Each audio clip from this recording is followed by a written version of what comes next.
الحمدللہ الذی لم یزل عالما علیما قادرا قدیرا حیا قیوما سمیعا بصیرا والصلاة والسلام على سيدنا وسندنا وحبيبنا وطبيبنا وهادينا ومرشدنا ومهدينا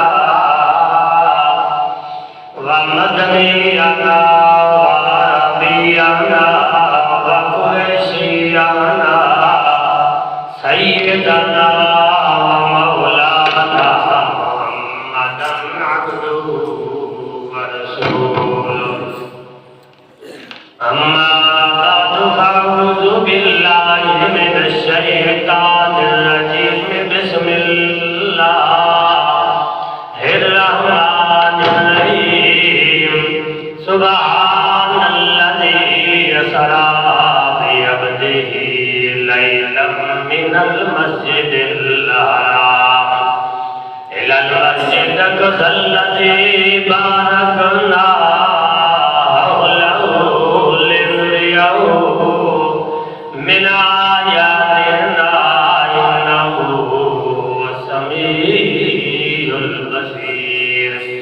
آمنت بالله صدق الله العظيم وصدق رسوله النبي الكريم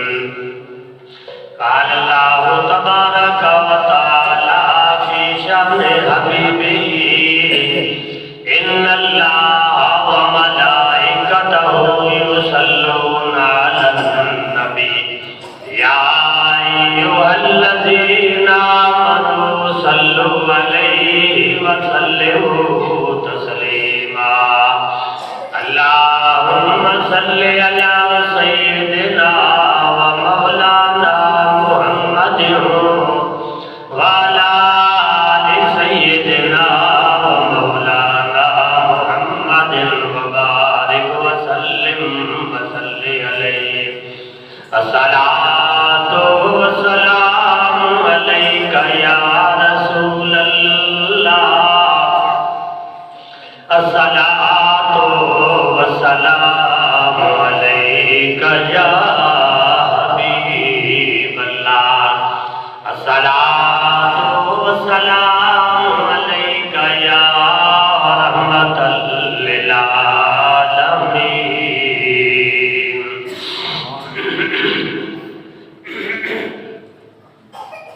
حمد للہ اللہ رب العزت کے دربار میں پیش کرنے کے بعد